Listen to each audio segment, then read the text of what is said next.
ایک شخص آیا، یا رسول اللہ میرا باپ میرے پوچھے بغیر میرا مال خرچ کر لیتا ہے۔ آپ نے کہا بلاؤ۔ جب اسے پتہ چلا کہ میرے بیٹے نے شکایت کی ہے تو عرب کی شاعری تو مشہور تھی، انہیں دل دل میں کچھ اشعار پڑھے۔ جو آیا تو جبریل پہلے آ گئے، یا رسول اللہ اللہ تعالیٰ کہہ رہے ہیں آپ اس سے پوچھیں وہ شعر بتاؤ تیرے کانوں نے تو نہیں سنے، تیرے دل میں آئے تھے اور اللہ نے سن لیے۔ اللہ کے نبی نے فرمایا بھائی تیرا انشاءاللہ کیس سنتے ہیں، لیکن پہلے وہ شعر سناؤ جو تم نے تو نہیں کہے زبان سے پر اللہ نے سن لیے ہیں۔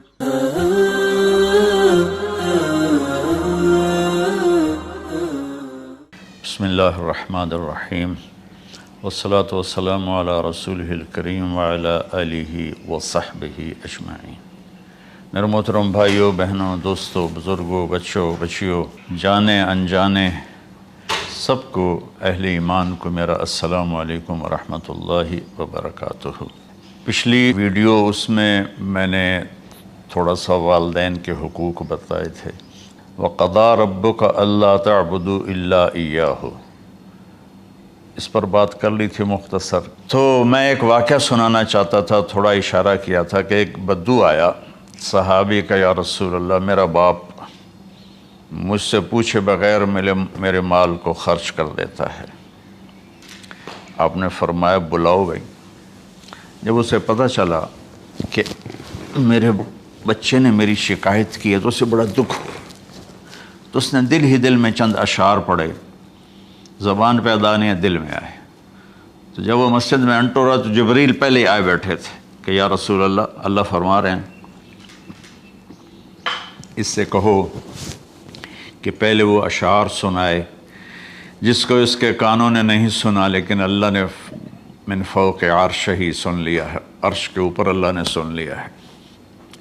تو آپ نے اس سے ارشاد فرمایا کہ تمہاری بات ہم سنتے ہیں باپ بیٹے کی، لیکن پہلے وہ شعر سناؤ جو تیری زبان سے ادا نہیں ہوئے، تیرے کانوں نے نہیں سنے، تیرے دل کی گونج تھی اور تیرے دل کی آہ اور فریاد تھی جو دل ہی میں گھٹ کے رہ گئی، اسے اللہ نے سنا ہے۔ وہ کہتا ہے سناؤ۔ کہنے لگا یا رسول اللہ آپ کا رب ہر وقت ہمارے ایمان کو آپ پر زیادہ سے زیادہ بڑھاتا رہتا ہے، اس ذات کی قسم جس کے قبضے میں میری جان ہے۔ یہ چند میرے دکھ بھرے خیالات الفاظ کی شکل میں ڈھلے، لیکن میری بزم تصور میں ہی رہے اور وہیں دفن ہو گئے، باہر نہیں نکلے، میری زبان سے ادا نہیں ہوئے، میرے کانوں نے نہیں سنا، آپ کے رب نے سن لیا۔ آپ نے کہا اچھا بتاؤ تم نے کہا کیا تھا؟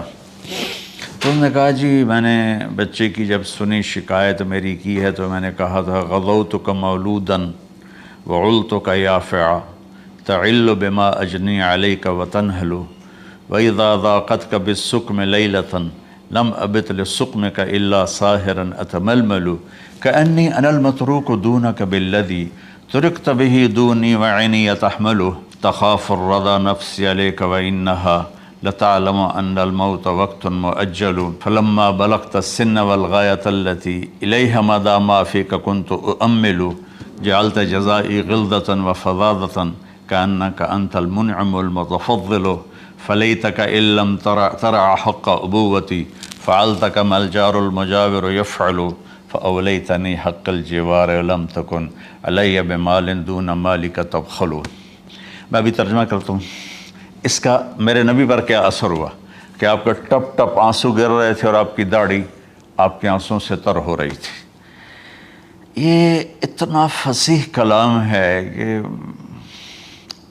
عربوں کو بھی پسینہ آ جائے گا ترجمہ کرنے کے لیے، تو میں تو عربی نہیں ہوں، لیکن یہ فخر تو حاصل ہے، بھلے ہیں یا برے ہیں دو چار قدم ہم بھی تیرے ساتھ چلے ہیں۔ کچھ عرصہ اہل علم کی محفلوں میں بیٹھے، کچھ زبان کی شناسائی ہوئی، تو میں اپنی کم مائگی کے ساتھ اس کا ترجمہ کروں گا۔ وہ کہتا ہے غزوتک مولودا وعلتک یافعا تعل بما اجنی علیک و تنحل، میرے بیٹے جس دن تو پیدا ہوا ہم نے اپنے لیے جینا چھوڑ دیا، اوئے ہوئے ہوئے ہوئے، ہم تیرے لیے جیے۔ تیری ماں تجھے دودھ پلاتی تھی، میں تیرے لیے روٹی کے نوالے لاتا تھا، میری ساری کمائی پہلی اور آخری سب تیرے اوپر لگتی تھی۔ تجھے خوش دیکھتے تھے تو خوش ہوتے تھے، تجھے روتا دیکھتے تھے تو ہم روتے تھے۔ وَإِذَا ذَاقَتْكَ بِالسُّقْمِ لَيْلَةً لَمْ أَدْلِ سُقْمَكَ إِلَّا سَاهِرًا أَتَمَلْمَلُ، جب تو کبھی بیمار ہو جاتا تھا تو تیرے سرانے بیٹھ کر ہم ساری رات روتے تھے اور دعائیں کرتے تھے، یا اللہ ہمارے بچے کو بچا لے، ہمارے بچے کو صحت دے دے۔ اس تڑپ میں ساری ساری رات میں جاگتا تھا، تیرے لیے میں نے اپنا سب کچھ لگا دیا، اپنے لیے جینا چھوڑ دیا، اپنی خواہشات کو دبایا، تیری ہر خواہش کو پورا کیا، تجھے مسکرانے کے لیے، تجھے ہنسانے کے لیے میں دھکے دھوڑے کھاتا رہا، کبھی گرمی لو کی جھلسا دینے والی ریت اور کبھی سردی کے سرد ہوا کے تھپیڑے، لیکن میں ان دونوں سے گزرتا ہوا تجھے پالنے کی خاطر اپنے آپ کو کھپاتا رہا۔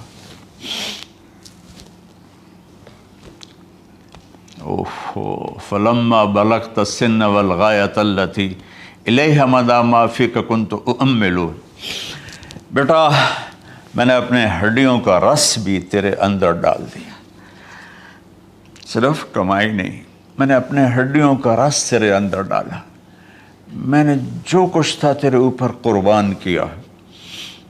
تجھے مسکراتا دیکھ کر میں اپنے غم بھولتا تھا، تجھے ہنستا دیکھ کر مجھے دکھ بھول جاتے تھے، اور پھر آہستہ آہستہ آہستہ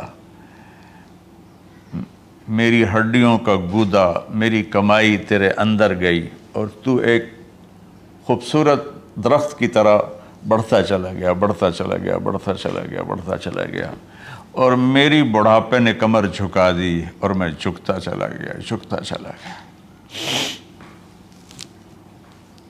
میرا خیال تھا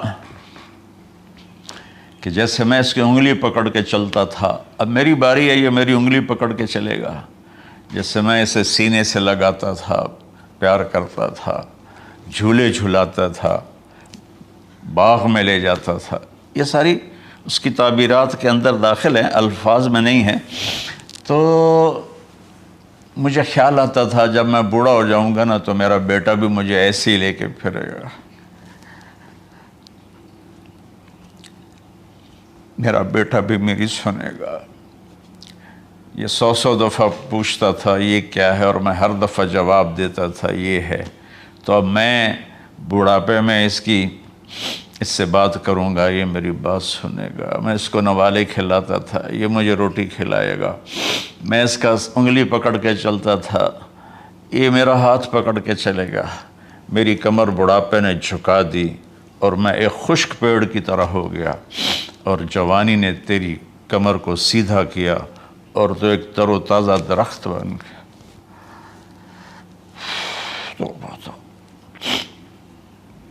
تو مجھے خیال آیا کہ میں نے 20 سال اس بچے کو پالا ہے، ابھی اپنی ماں اور باپ کو دیکھے گا، لیکن ایک دم اچانک کیا ہوا؟ فلما بلغت السن والغایۃ التی الیہا مدی ما فیک کنت اؤمل، جب تو اس عمر کو پہنچا جس میں ہماری امیدیں تیرے ساتھ لگ گئیں، ہمیں بڑھاپے نے بے آسرا کر دیا اور تیری جوانی نے تجھے ہمت دے دی، تو اب ہمارا خیال آیا کہ اب یہ ہمارے ساتھ وہی کرے گا جو ہم نے اس کے ساتھ کیا۔ لیکن کیا ہوا؟ جعلت جزائی غلظۃ وفظاظۃ کأنک انت المنعم المتفضل، تو اتنا بدتمیز ہوا، تیری زبان چھری بن گئی، تیرا رویہ زہر بن گیا، اور میری ساری زندگی کی محنت کا بدلہ تو نے مجھے نافرمانی سے دیا، بد اخلاقی سے دیا، بدتمیزی سے دیا۔ میں حیرت بھری نظروں سے تجھے دیکھتا رہا اور میں اپنی پچھلی 20 سالہ زندگی کو جھٹلاتا رہا کہ میرے خیال میں اس کا نوکر ہوں اور یہ میرا مالک، میں اس کا باپ نہیں، میں اس کا نوکر ہوں، کیونکہ ماں باپ کے ساتھ ایسا کوئی نہیں کرتا ہے، یہ میرا مالک ہے اور میں اس کا نوکر ہوں، اس لیے مجھے ڈانٹ رہا ہے۔ کتنے بچوں کو میں نے یہ کہتے سنا اپنے باپ کو، تو میرے واسطے آج تک کیتا کی، تو میرے واسطے آج تک بنایا کی، اور جو باپ بے بسی کی تصویر بنا ہوتا تھا وہ شکلیں بھی میرے سامنے ہیں۔ ہمارا دیہاتی ماحول زمیندارہ ماحول ہے، نہیں اب تو شہروں میں بھی یہی حال ہے۔ جس نے وہ لیول اے لیول کیا ہے اسے کیا پتہ ماں کسے کہتے ہیں، باپ کسے کہتے ہیں۔ تو میں نے اپنی آنکھوں سے باپ کی بے بسی اور بیٹے کا غرانہ ایک دفعہ نہیں کتنی دفعہ دیکھا۔ تو میرے واسطے آج تک ہی کیتا ہے، تو میرے واسطے آج تک ہی بنایا ہے۔ وہ کہتا ہے اچھا میرا بچہ جداں جوان ہو سو آپ پہ سمجھ جسو۔ جبریل انسانی شکل میں آئے کہ یا رسول اللہ کچھ سوال کیے، قیامت کب آئے گی؟ کہ اللہ کو پتہ ہے۔ کہ کوئی نشانی؟ فرمایا جب دیکھو کہ بیٹیاں بھی ماؤں کو نوکر کی طرح دھتکار رہے ہوں تو سمجھنا قیامت آنے والی ہے۔ کچھ عرصہ پہلے ایک بچی اور ماں، تو ماں کچھ بات کر رہی تھی اور بیٹی کہہ رہی تھی بھوک نہیں بھوک نہیں، اور اس کی ماں کے خون سے بھرے ہوئے آنسو بہہ رہے تھے اور اس کی ہچکیاں لگ رہی تھی کہ یہ وہ ہے جس کو میں نے اپنے پیٹ سے جنا اور اپنی چھاتی کا دودھ پلاتے پلاتے پلاتے میں نے کتنی تکلیفیں برداشت کی، اور آج کر یہ بھوک نہیں۔ تو کمال کے اشعار میں سوچ رہا ہوں جب میرا یہ حال ہے 1400 سال بعد کہ میرے آنسو نہیں رک رہے، تو اللہ کے نبی تو زارو قطار روئے تھے، داڑھی آنسوں سے تر ہو گئی تھی۔ کہا بیٹا جب تو نے میری ساری زندگی کی محنتوں کا بدلہ بدتمیزی سے دیا، گالی گلوچ سے دیا،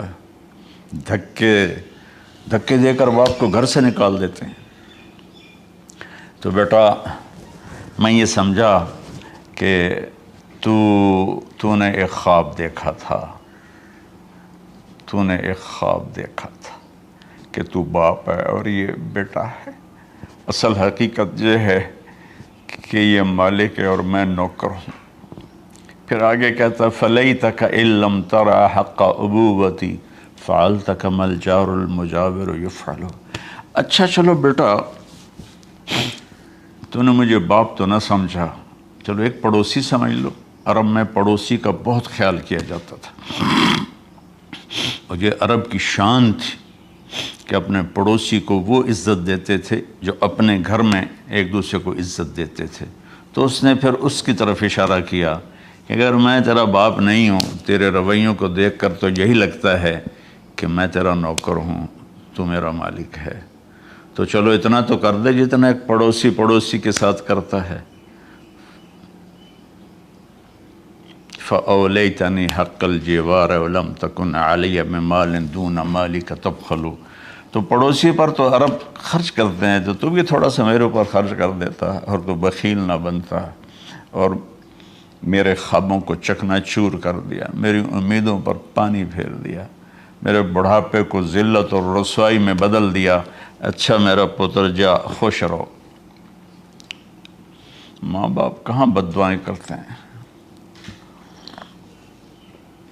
تو میرے نبی کی آنکھوں سے آنسو، یہ ساری داڑھی تر ہو گئی، تو آپ نے اس کے بچے کو گریبان سے پکڑا اور جھٹکا دے کر دھکا دے کر دفع ہو جا، انت و مالک لابیک، تو اور تیرا سب کچھ تیرے باپ کا ہے۔ حضرت علی رضی اللہ تعالیٰ عنہ سے کسی نے پوچھا کہ آپ کے بیٹے حسن کیسے بیٹے ہیں؟ کہا حسن میرا وہ بیٹا ہے کہ جب میں چلتا ہوں تو میرے آگے نہیں چلتا، میرے پیچھے چلتا ہے۔ جب کہیں بیٹھنے کا موقع آتا ہے تو یہ پہلے نہیں بیٹھتا، پہلے مجھے بٹھاتا ہے، پھر خود بیٹھتا ہے۔ جب کھانے پر بیٹھتے ہیں تو یہ روٹی کی طرف ہاتھ نہیں بڑھاتا جب تک میں نہ بڑھاؤں، یہ سالن کی طرف ہاتھ نہیں بڑھاتا جب تک میں نہ بڑھاؤں۔ میں کمرے میں ہوں تو یہ چھت پہ نہیں چڑھتا کہ میرے باپ کی بے ادبی ہو جائے گی۔ میں حالانکہ چھت پہ چڑھنا ضرورت کے لیے ہوتا ہے، لیکن قربان جائیں اہل بیت کے ایسے ہی اخلاق ہوتے ہیں، آل رسول ایسے ہی ہوتے ہیں۔ میرے عزیزوں نوجوانوں سے کہہ رہا ہوں جن کے والدین زندہ ہیں، ہم تو محروم ہو گئے، وہ قبروں میں چلے گئے، لیکن میں اتنا مصروف رہتا ہوں۔ اب یہ کرونا کی وجہ سے گھر میں بیٹھے ہوئے ہیں، یعنی میری زندگی ایسے پہیے کی طرح گھومی ہے، اور پھر دل کی تکلیف، پھر اس کے ساتھ سر کا درد شدید۔ اس کے باوجود میں روزانہ 10 نفل اپنے باپ کے لیے پڑھتا ہوں، 10 نفل اپنی ماں کے لیے پڑھتا ہوں، اور 4 نفل اپنی خالہ کے لیے پڑھتا ہوں، کہ ساری زندگی سجدوں میں سر رکھ کے اس کا ثواب ماں باپ کو پہنچاؤں، تو ماں باپ کا حق ادا نہیں ہو سکتا۔